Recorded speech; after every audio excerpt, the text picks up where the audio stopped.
Hi, everyone. Thank you so much for joining. I'm really excited to be here, and I'm really excited for what we have in store today. We're going to be building and deploying a data processing application in Azure, and we're going to learn how with Visual Studio Code we can save time and keep focus on writing code by creating, deploying, configuring all these Azure resources directly in our coding environment.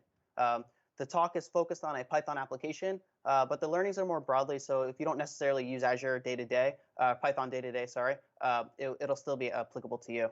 At the end of the talk, we'll have about a 10-minute Q&A, and I'm joined by my co-moderator, Nina, who is a developer advocate focusing on Python and open source. She's really well known in the Python community, does tons of talks. They're all over YouTube, definitely worth checking out. And a little bit about me. For those of you who don't know me, I'm a PM on the Microsoft Python tooling team. Our team is responsible for the Python experience in Azure and in Visual Studio Code and Visual Studio. And so I get to work with a bunch of different teams. I get to talk to tons of different customers about what they're doing with Python and Azure. And we get to build a bunch of cool stuff too, one of which is what I built today. I'm also a dad. I have a 1.5-year-old son at home. And so there's not as a lot of uninterrupted time these days. And so I definitely understand that productivity is absolutely crucial. And so these little tips and tricks here and there should help you as well.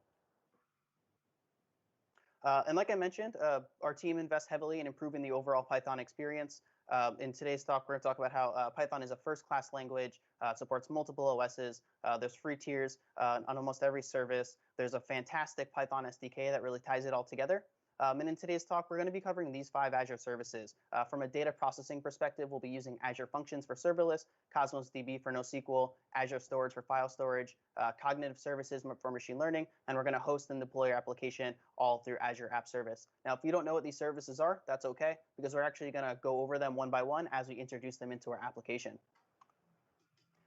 And this is what we're going to be building today. You're going to see this diagram a lot, so don't worry about memorizing it. We're going to be building a GitHub issue visualization tool. And what that's going to mean is we're going to download tons of different data from all over public GitHub repos.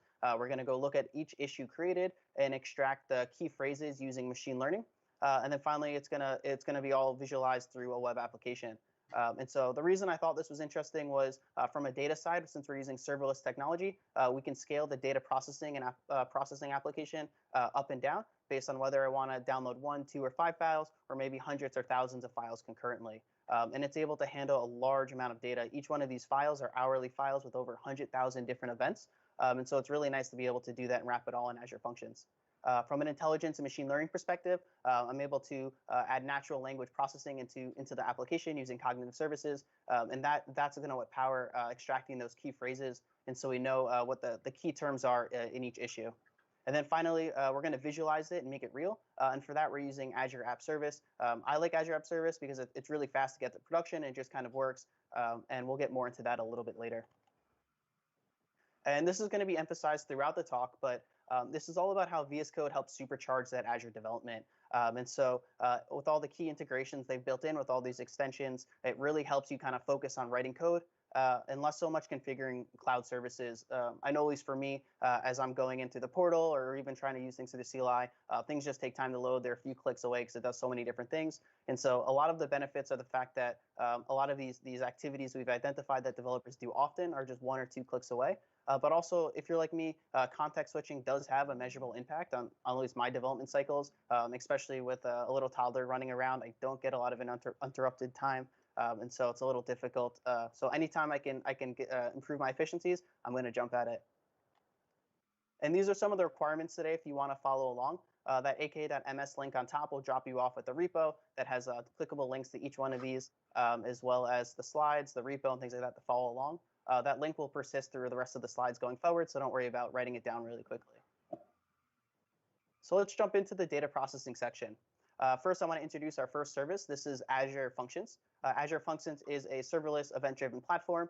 Basically, all that means is it really just lets you run code in the cloud, and it does it on demand. And so as I go to trigger my function, servers will spin up, it'll run my code, and then they are transient, so they'll eventually spin back down once they're no longer being used. And that means they scale really well because I can spin up multiple servers or just a single server depending on how many things I need to do concurrently. It's also extremely affordable. I have trouble myself spending any money using Azure Functions because you get 1 million requests a month. which is also why it makes it really nice for things like cloud automation or connecting services together. People use it for ML endpoints or even just standing up APIs. And so there's a ton of different broad cases for using it, but today we'll use it in two different ways. So the first way we're going to use it is we're actually going to use Azure Functions to call APIs for us and download these files. And so we have a function, number one, is going to download the files and store them in Azure Blob Storage. That function is going to be triggered through a URL call to, we call it an HTTP trigger. And so as I call the URL and pass in parameters, giving an hour, day, month, and year, it'll download the files for me and drop them in Azure Storage. As that file gets dropped into Azure Storage, our second function, which is triggered by data entering Azure Storage, will trigger, and that data will be passed along into that function where it will unzip the data. It'll do a lot of the heavy processing, filtering the events to just new issue creations, shaping the data, and eventually dumping it into Cosmos database. So what I want to do now is jump into our first demo. So let me go ahead and pull it up on the screen here. And what we have is an empty folder here, and I want to show you the create process for Azure Functions. And so if you have the Azure extension installed, you'll be able to click to this Azure tab. And if I go here and click this create folder project, what's going to happen is I'm going to get prompted with a few different queues asking me for language and name and things like that. Once that prompts up, I'll go and answer that. So I'll select my folder, I'll select my language, and then eventually it'll pull up my Python interpreter so I can choose which of my Python environments I want to use. In this case, I'll use 377. It is taking a little while because I have 5 VS Codes open at the same time, plus live streaming, so bear with me. I can choose the trigger. So like I mentioned, we're using an HTTP trigger, so we can call it, give it a name, and select the fact that it needs a key to be called, so it can be private. To save us some time, I'm going to flip over to my next screen, which actually has it already created, just to save us some time. And what you can see here is it is a simple hello world function. And so apart from maybe this first line, which is taking this request parameter variable, it all just looks like normal code you might run locally on your machine. And so here we're extracting the name from the parameter name and then printing it out here, hello world. So it's pretty interesting. You can quickly get to your first template and start coding from there. But let me show you a more interesting example. And this is the first step in that two-step process for a data processing application. Now, what you can see, the first thing it's doing is it's defining these parameters for year, month, day, and hour, which I can append to the URL, and you can see in this example below for when I'm running locally.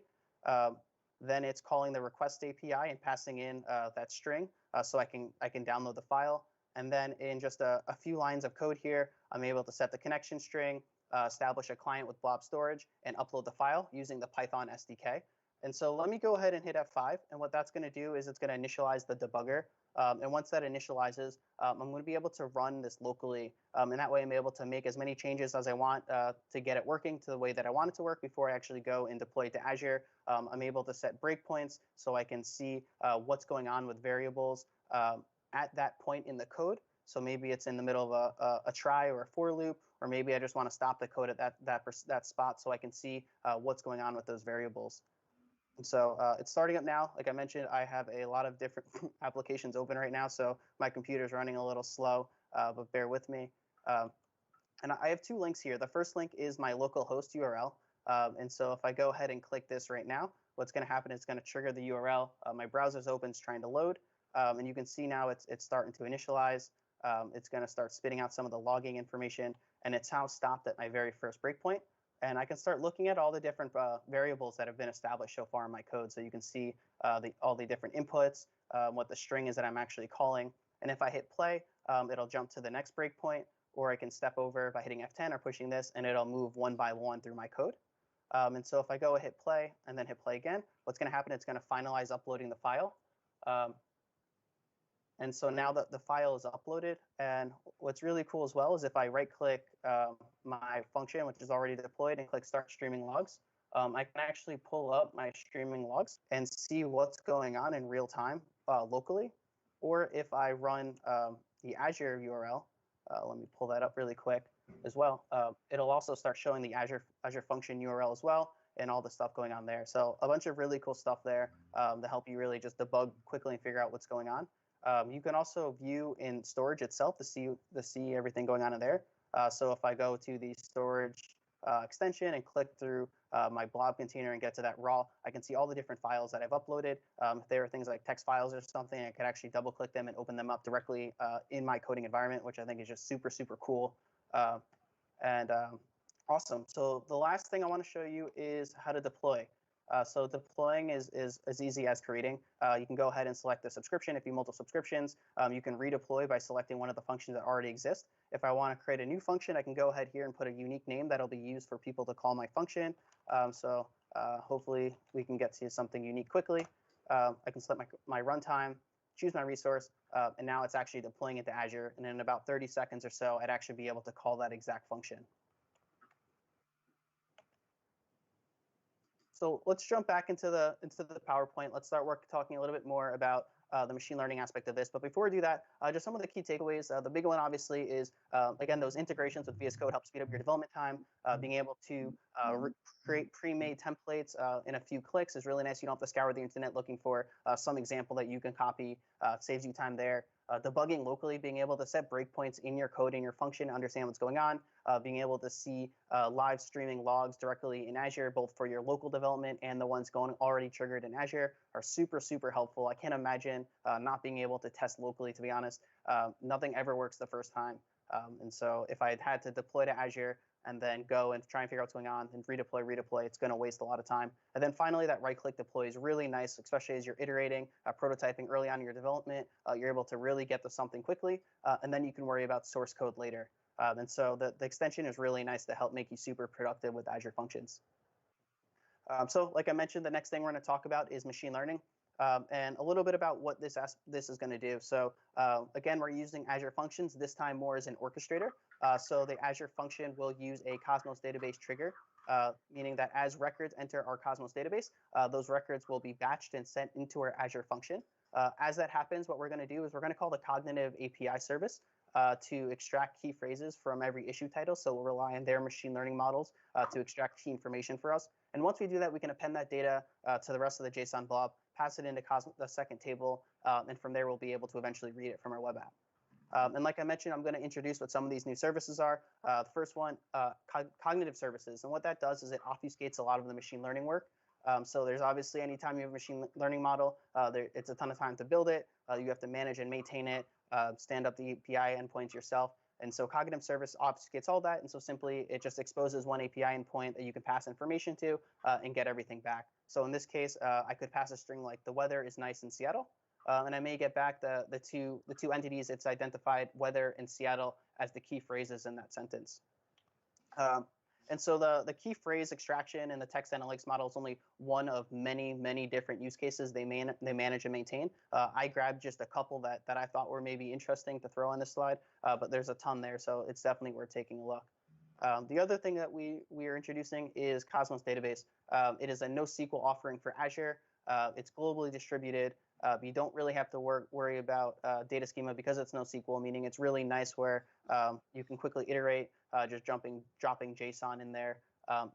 It's really great for key value lookups, so things like transactional databases or something around personalization, it works really well for.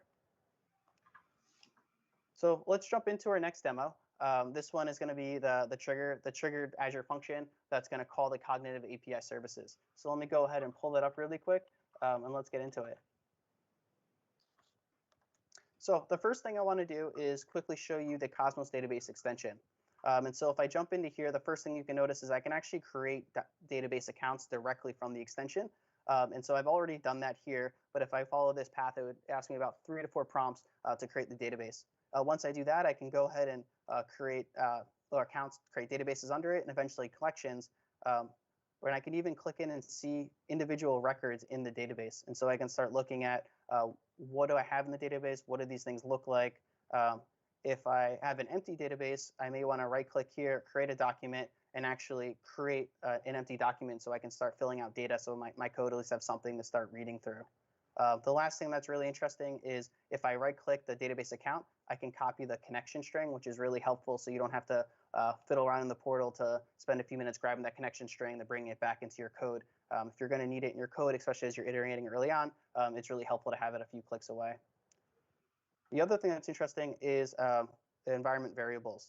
So Again, right here, we're using local environment variables to read the cognitive API endpoint and keys. And all of that lives in this local.settings.json. And so, for example, we have here the database connection string that I copied earlier. Assuming I didn't have that in there, I can simply go ahead and paste it before, and now my application will read directly from it. When I'm ready to deploy this thing to Azure, that file does not come with me.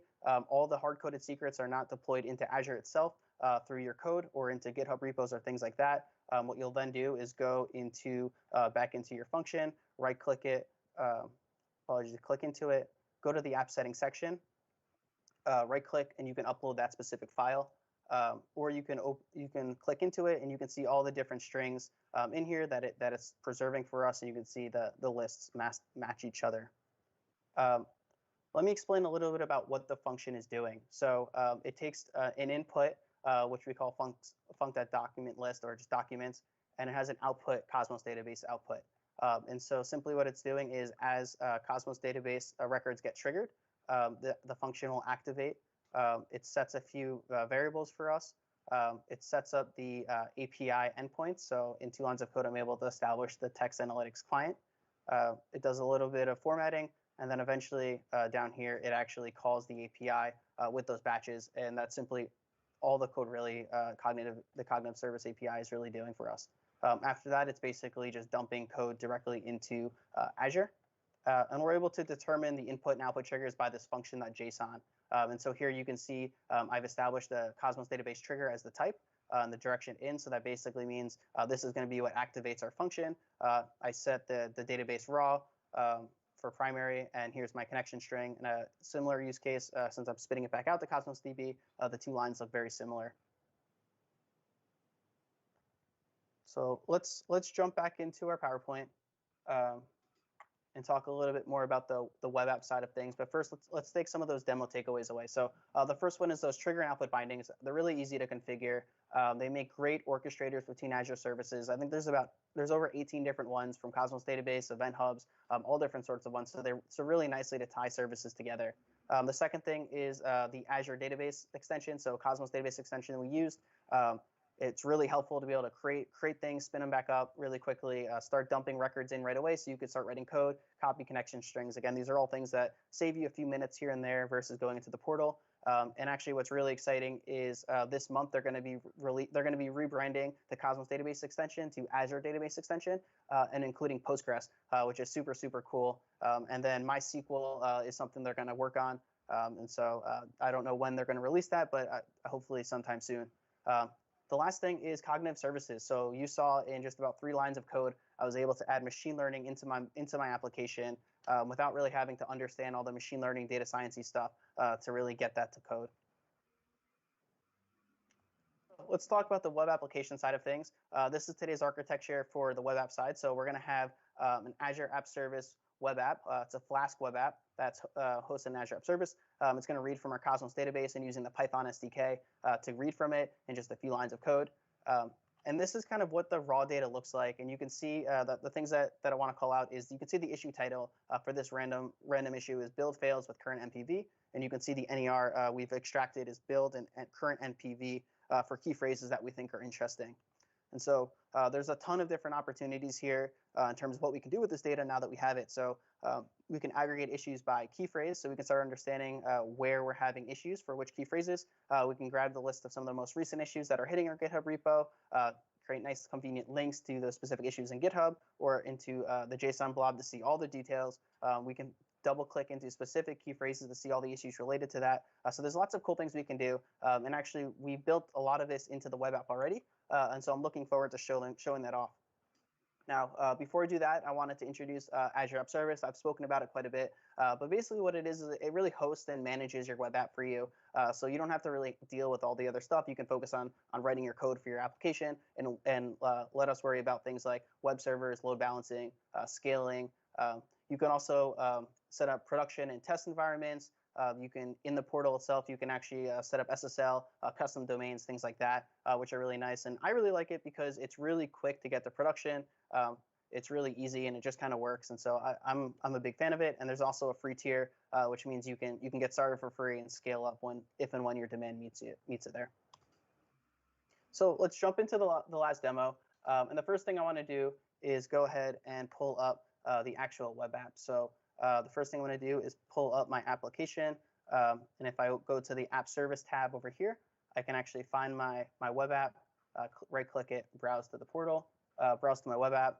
Let me pull that up. And so this is the web app I built. And if I go to repo here, I can insert whatever repos I want that are publicly available. And as I do that, what it's going to do is call the Cosmos database. And you can see here it has on the right a lot of the most recent issues that we're seeing with links directly to GitHub. Or if I double click into there, it'll show me the whole JSON blob for that issue.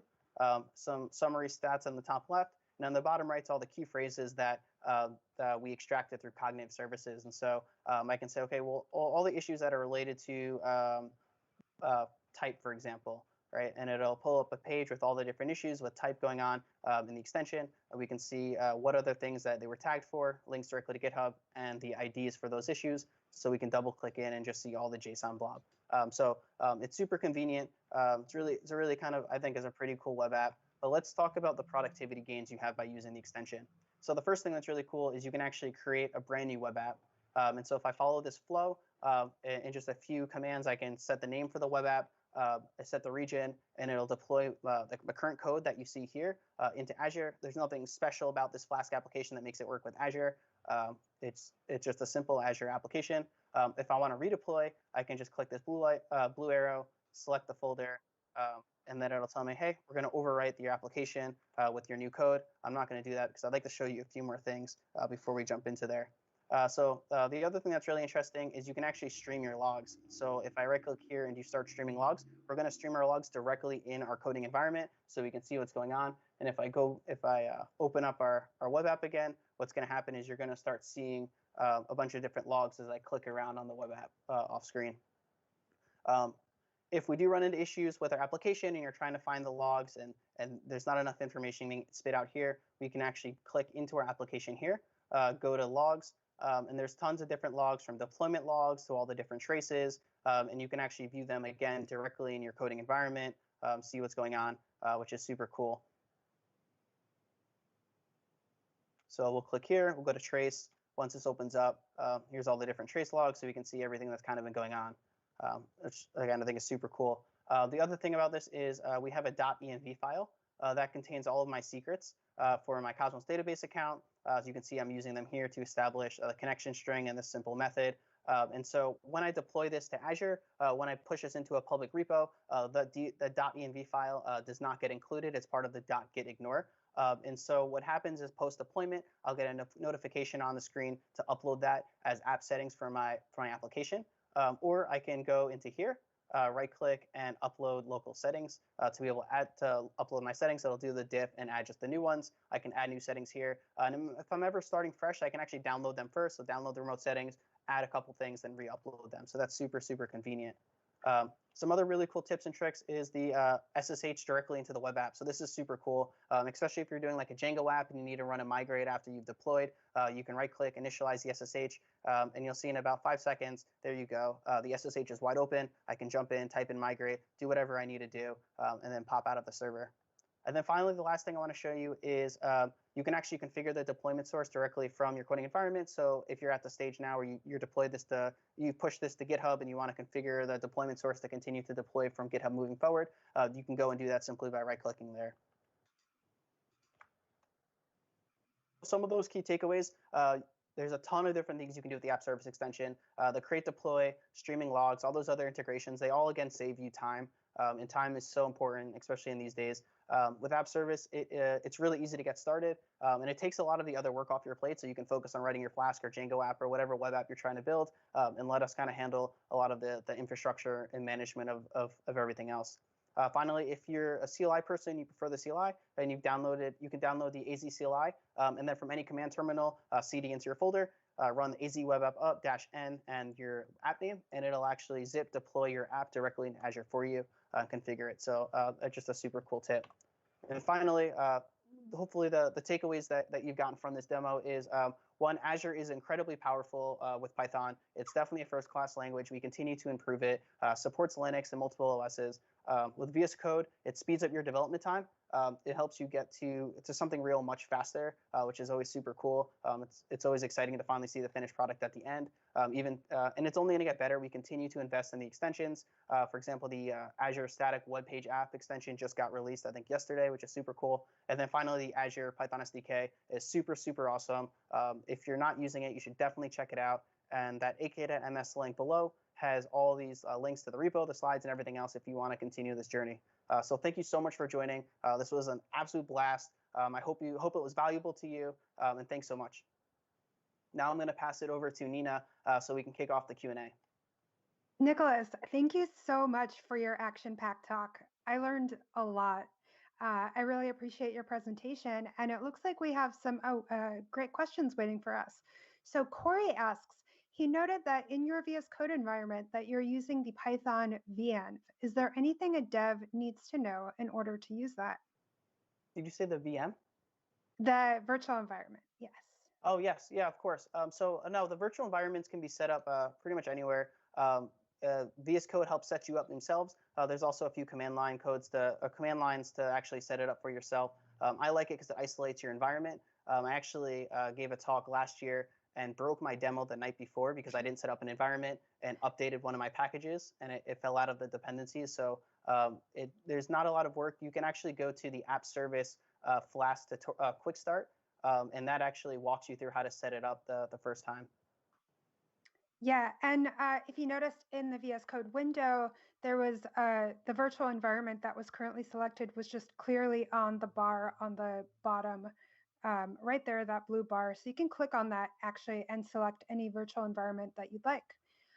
So Jovo asks, while you're creating your function app, you're probably selecting the option to publish Python code.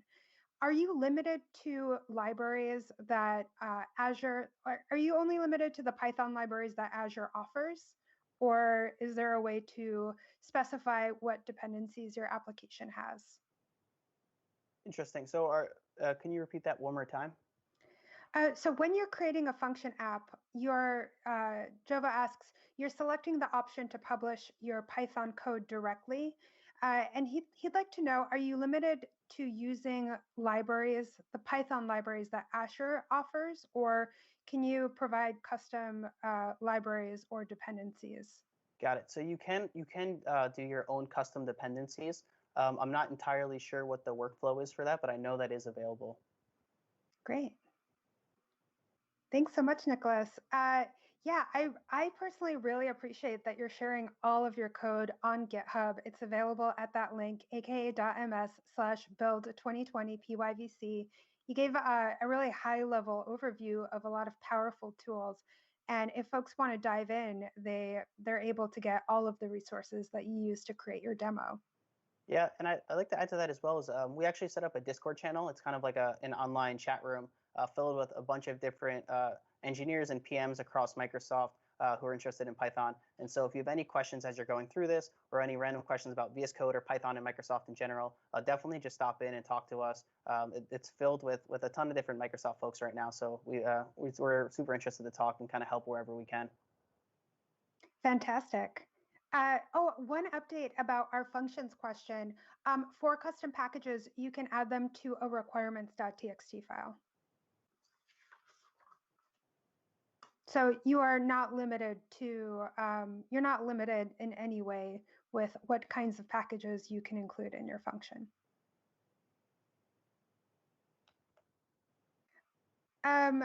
Nirav asks if you can provide the GitHub link for source code being used. Does it make sense? Do you want to pop open that AKA link, Nicholas, and just give the folks watching a quick tour of the resources that you have shared? Of course. Let me go ahead and pull that up. So at that link, you should have the GitHub repository. There's a link to the Discord, where folks can join and ask questions. Discord is a chat platform. There are tons of questions that we don't have time to answer in depth, unfortunately, but we really encourage everyone to check out this link, join our Discord, and engage with us. And with that, we are wrapping up. I just wanted to thank Nicholas so much for giving us this amazing talk remotely, and for the production crew and the moderators and everybody else who has helped make this session a success. So thank you all so much for watching and for joining. Thank you. And thank you, Nicholas.